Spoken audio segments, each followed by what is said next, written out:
In operation from 1940 to 1945, Auschwitz-Birkenau was home to the killing of approximately 1.1 million Jews, Poles, and Russians.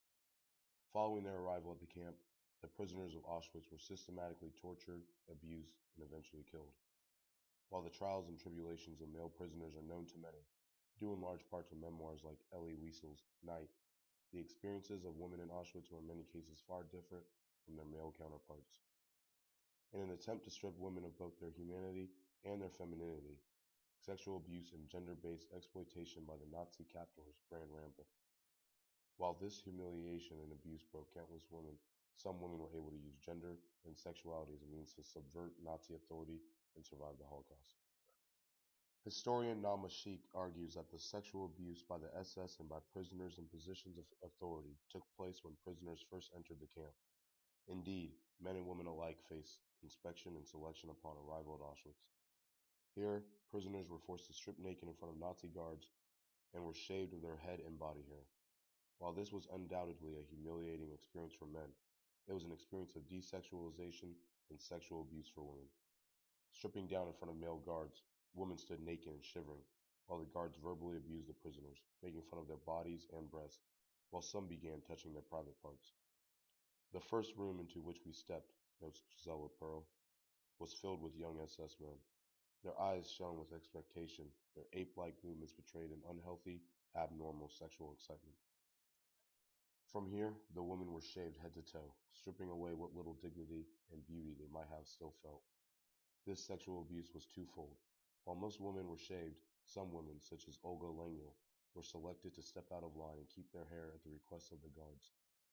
Not wanting to be singled out, Lengyel willingly parted with her hair.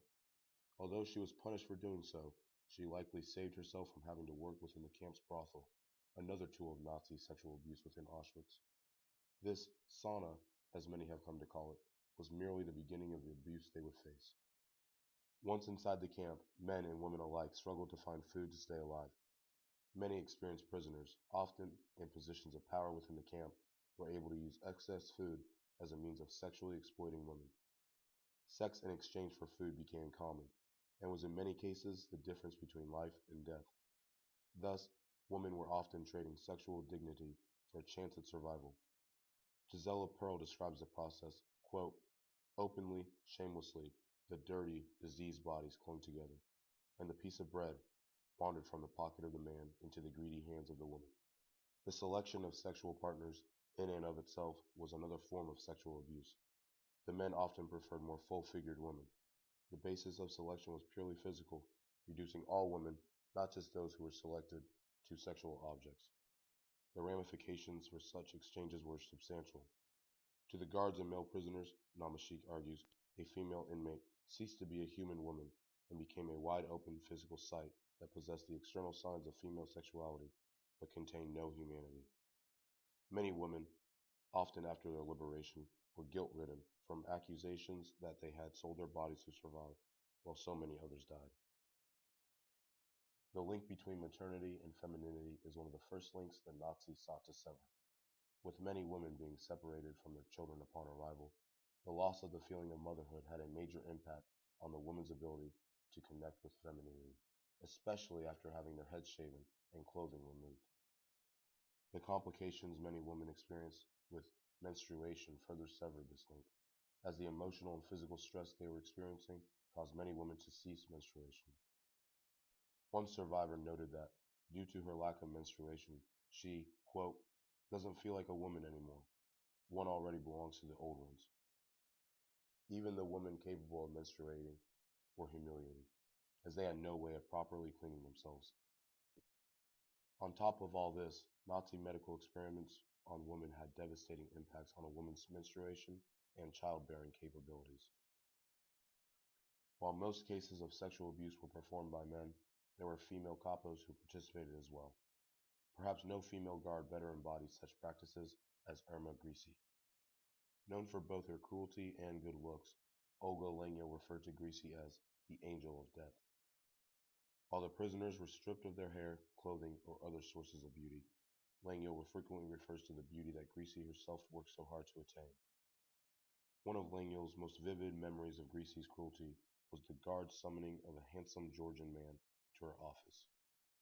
In an effort to persuade the Georgian man to become a slave to her, Greasy stripped the man's lover down, repeatedly whipping and torturing the naked woman who she later sent to the Auschwitz brothel. Immediately after, Langille was forced to watch as Greasy stripped down for a dress fitting. Unhappy with the dress's fit, Greasy, while still naked, proceeded to beat the seamstress. All the while, Langille was questioning how such a beautiful woman could be so cruel. While the sexual abuse and dehumanization of imprisoned women is apparent, gender and sexuality were not always employed as a means of oppression in Auschwitz. On the contrary, some women utilized it to keep some glimmer of hope alive. Having been stripped of her children, her beauty, and her feminine pride upon arrival, Langille's memoir tells the tale of how a woman in this hell could use femininity to build up her spirit and persevere. In some cases, prisoners were able to use love and sexuality as they saw fit. From the time of their arrival, separation from lovers and loved ones placed both men and women alike in a state of sadness and desperation. However, passion, ingenuity, and a little luck allowed some of them to overcome this obstacle of separation. Many couples risked being shot just so they could stand at the fence line and exchange conversation for just a few brief moments. Others were so driven by a desire to be reunited that they made brazen escape together. One couple mentioned by Langille managed to escape the camp in SS uniforms. Although the giving of food to women in return for sexual favors was common, it can be argued that these exchanges actually empowered some women. Langille herself was propositioned by a Polish man, but she denied his advances. Langille was flattered, in a sense, upon learning that, quote, his was the finest style of love-making in Auschwitz. The ordinary approach was much more crude and to the point.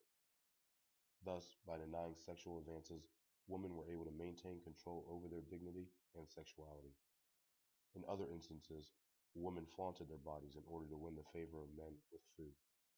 Other times, groups would conspire to aid in a secret rendezvous between two genuine lovers.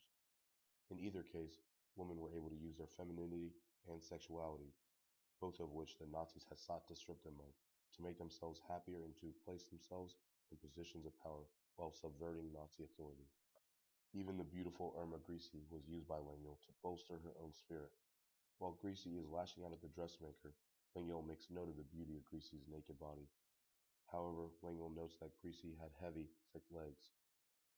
Langille was, quote, happy to observe that she had an imperfection.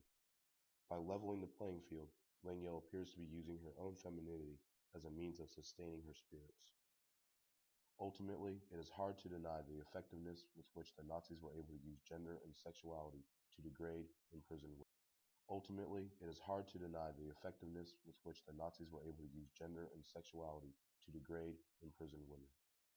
Charlotte Delbel, a French survivor of Auschwitz, noted that, quote, mothers ceased being mothers and became only bodies. Separation from children and medical experiments robbed these women of any sense of motherhood.